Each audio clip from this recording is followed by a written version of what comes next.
यदि एक financial year में आपके सेविंग अकाउंट से आपकी कैश ट्रांजैक्शंस, चाहे वो आपकी कैश डिपॉजिट्स हो या कैश विड्रॉल्स हो, 10 लाख को एक्सीड कर जाती है, और वहीं अगर आपकी कैश ट्रांजैक्शंस आपके करंट अकाउंट में एक फाइनेंशियल ईयर में 50 लाख को एक्सीड कर जाती है, तो आपका बैंक इसकी रिपोर्टिंग इनकम टैक्स डिपार्टमेंट को करता है। वहीं यदि आपके कैश विड्रॉल्स एक फाइनेंशियल ईयर में थ्रेशोल्ड लिमिट को क्रॉस कर जाते हैं, तो बैंक आपका टीडीएस डिडक्ट करता है। अक्सर पर्सन्स का कैश विड्रॉयल के वजह से उनके केस स्क्रूटनी में खोले जाते हैं और उन पर इनकम टैक्स नोटिसेस इशू होते हैं, और क्लाइंट का अक्सर हमारे पास ये क्यूरी आती है कि हम अपने कैश विड्रॉयल को आईटीआर में कहाँ और कैसे रिपोर्ट करें जिससे कि हमारे पर इनकम टैक्स नोटिसेस इशू न हो। आज इस सेशन में हम आपके साथ डिस्कस करेंगे कि कैश विड्रॉयल की थ्रेशोल्ड लिमिट क्या है जिस पर बैंक आपका टीडीएस डिडक्ट करता है, रेट ऑफ टीडीएस क्या है, और आप अपने इनकम टैक्स नोटिसेस का रिस्क कैश विड्रॉयल के केसेस में किस तरह से रिड्यूस कर सकते हैं, आपको इसके लिए क्या क्या प्रिकॉशंस लेने ज़रूरी हैं। वीडियो इम्पॉर्टेंट होने वाली है और आप सभी को सेशन के एंड तक मेरे साथ बने रहना है।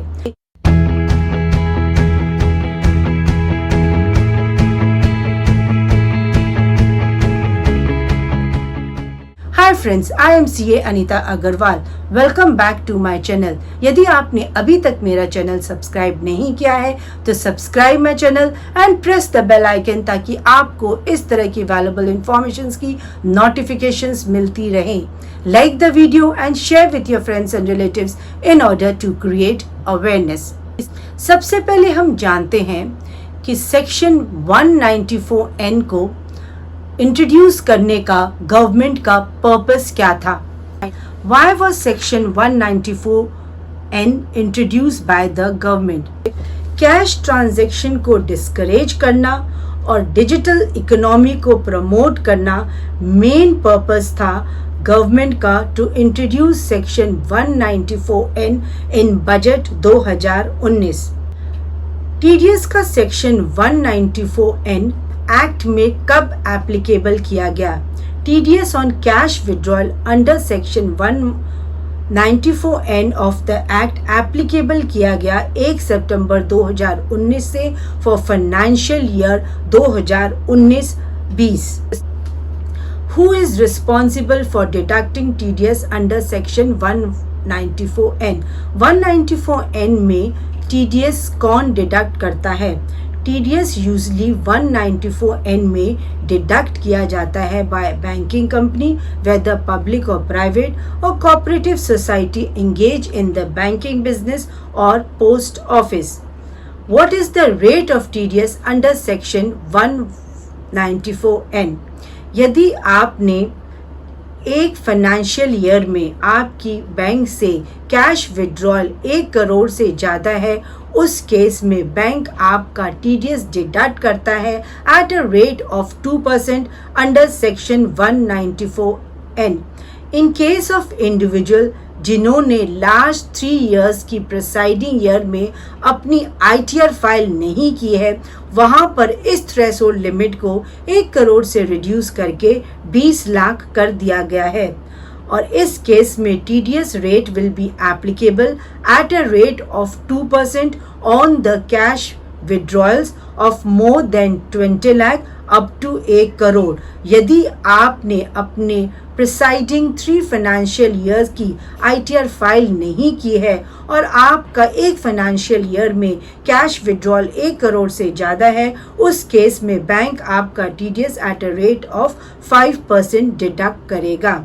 1 अप्रैल 2023 से कोऑपरेटिव सोसाइटी के केस में इस threshold limit to deduct TDS under section 194(9) in case of cooperative society को 1 करोड़ से इंक्रीज करके 3 करोड़ कर दिया गया है। यदि आप बैंक को अपना पेन प्रोवाइड नहीं करवाते हैं या आपके पास पेन कार्ड अवेलेबल नहीं है, उस केस में आपका टीडीएस डिडक्ट होगा एट अ रेट ऑफ 20% और आप उस टीडीएस का रिफंड भी क्लेम नहीं कर पाएंगे। टीडीएस अंडर सेक्शन 194N में फॉर्म नंबर 15G और 15H का आप बेनिफिट नहीं ले सकते। आप ये फॉर्म बैंक को प्रोवाइड करके lower deduction certificate under section 197 इस केस में आपको अवेलेबल नहीं होगा।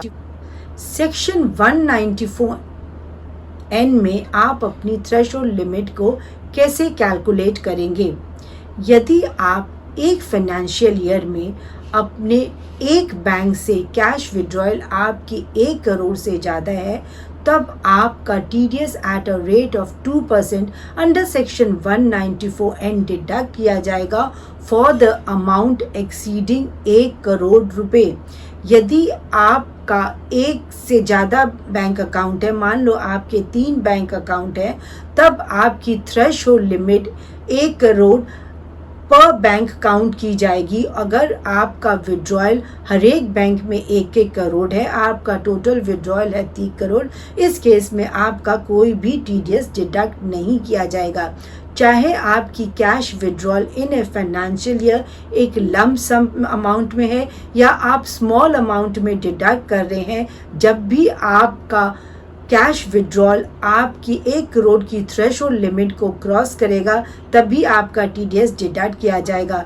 मान लो आपने पहले 99 लाख विड्रॉ किए और फिर आपने 1.5 लाख और विड्रॉ किया, इस केस में आपका TDS ओनली 50,000 पर डिडक्ट किया जाएगा।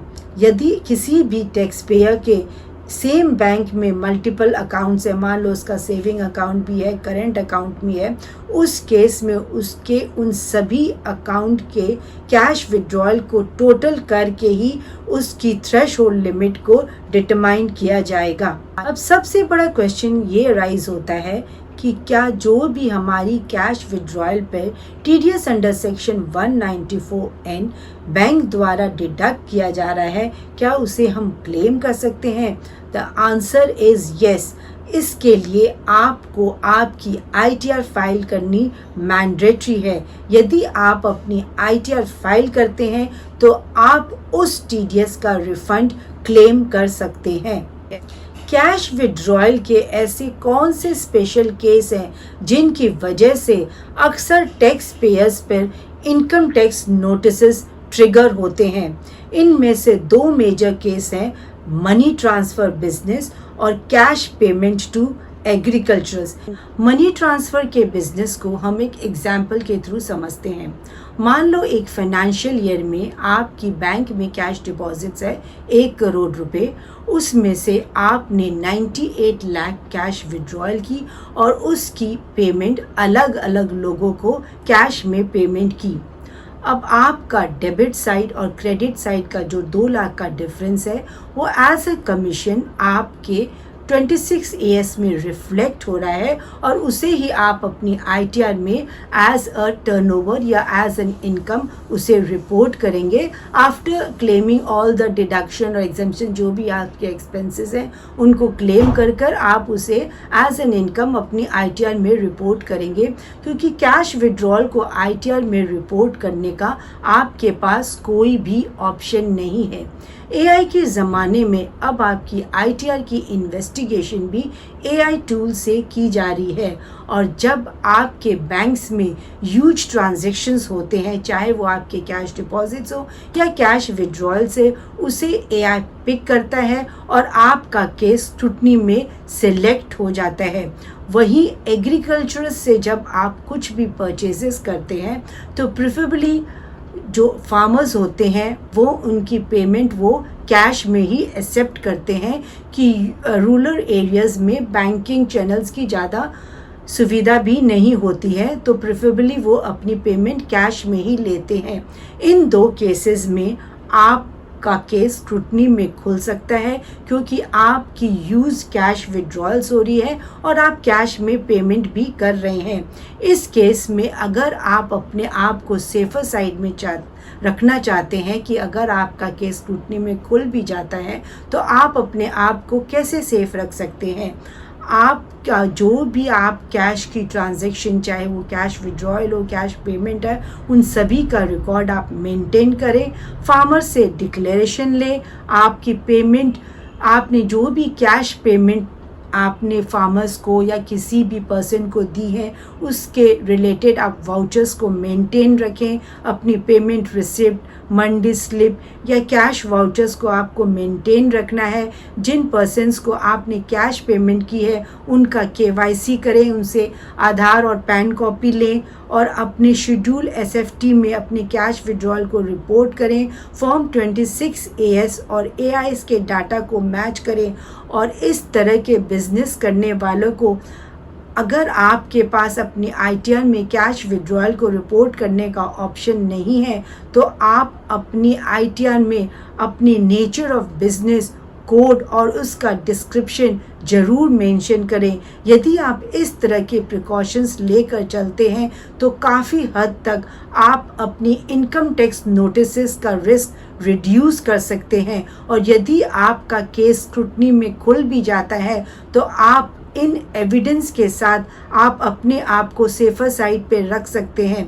यदि आप कोई भी डॉक्यूमेंटेशन मेंशन नहीं करते हैं और आईटी डिपार्टमेंट आपसे आपके इन ह्यूज कैश विड्रॉल्स का एक्सप्लेनेशन मांगता है और आपके पास जेन्युइन एक्सप्लेनेशन नहीं है तो वो इन सभी कैश विड्रॉल को अनएक्सप्लेन्ड एक्सपेंडिचर मानकर अंडर सेक्शन 69C आप पर 150% तक का टैक्स एप्लीकेबल किया जा सकता है।